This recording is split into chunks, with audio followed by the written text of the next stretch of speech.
Hello, my name's Yael Sangun, and today I'll be doing a presentation over the Declaration of the Rights of Women. Introduction to Olympe de Gouges. Olympe de Gouges created a movement soon after the Declaration of Rights of Man, as a response in a way called to signify that women have the same equal rights as men.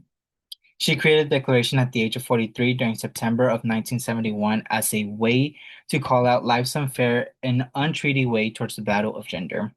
In today's world, we can see that we have came a long way from this, from the Battle of Gouges experience and the way life is treated upon today's women's right and beliefs. Rhetorical devices that I will be using in this presentation are audience and purpose in the text, pathos and structures and context of the text.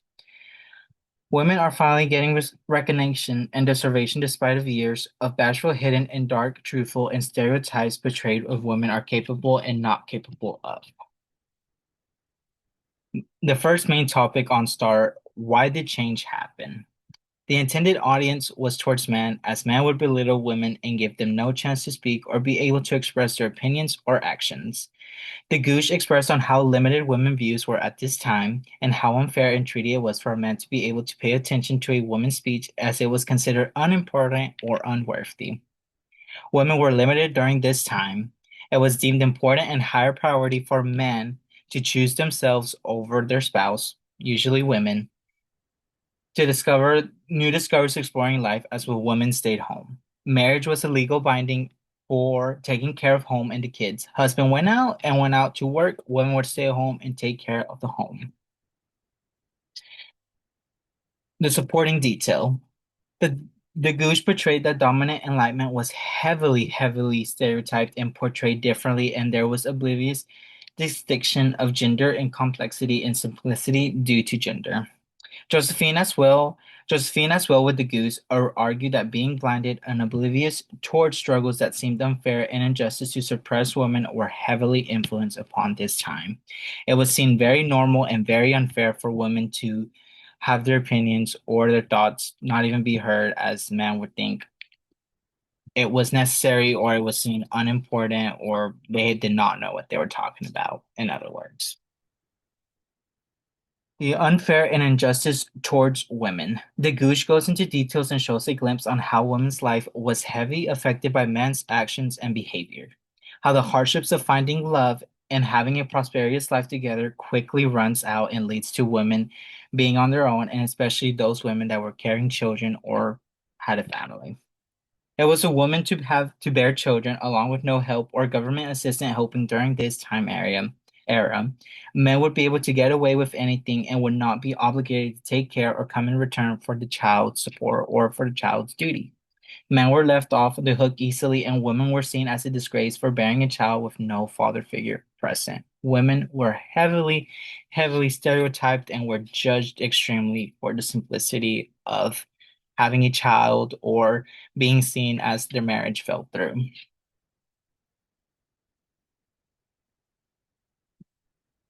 Supporting detail.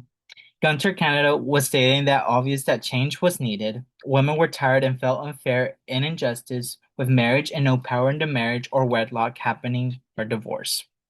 Men view this as typical and was heavily normalized during this time for men to do this behavior towards women. There was no punishment, no way to get financial help. Women were seen as unimportant or messy, and men walked away clean with never having to settle down or having to talk about their past life or their actions that they have created. Third main topic of legacy as of today. 1793, the goose was sentenced to death. Men mocked and created hypocrisy that women would never be seen as higher. As of today, there are many movements and have modernized the way women believe and achieve things in the 21st century. As in my statistics here, we can see that this is somewhat relevant to today's world, and we see that along the side of race and gender and all that, we see how grown we have came from since 1793. It relates to today's world as not only how far we have gone with women's rights and beliefs, but as well with the amount of movements that have been created for both female and both males to come together or shed light upon when it comes to divorce, wedlock, child support, you name it. Laws and regulations and amendments are placed mostly in the wide world for gender protection and rights. Shows today's world demography of how divorce with children impact both parental units opposed to men walking away freely with no punishment. The supporting details. Mary Wollstone published The Vindication Structures on Political and Beliefs Towards Women, which was a framework towards Olympe de Gouges on the Declaration of the Rights of Women. Olymp was the framework. Equality and justice was served after the long preceding time. A vindication of the rights of women can consist of symmetry and proper rights to both genders. It helped with women's education and social views of women's views and rights. As this as the vindication of the rights of women and the Olympe de Gouges come hand to hand when it comes to women's rights and the way that women should be viewed. As a conclusion, de Gouges was a way of thinking, was very, very far ahead, was very liberal, was very open for her time. Other ideas of justice and equality was considered non-achievable, but even till this day, we are experiencing an opening light towards dark truths from the past. Today's society can still be seen as stereotypical, but we are close trying to break gender norms and custom beliefs. Laws and regulations have important and been updated for all citizens to enjoy life. Divorce, wedlock, child support is deemed important, but no longer carry that heavy pressure on a woman as it did before. It was heavily implicated that it was without a doubt that women fall for such things. This is my works cited. I hope you enjoyed.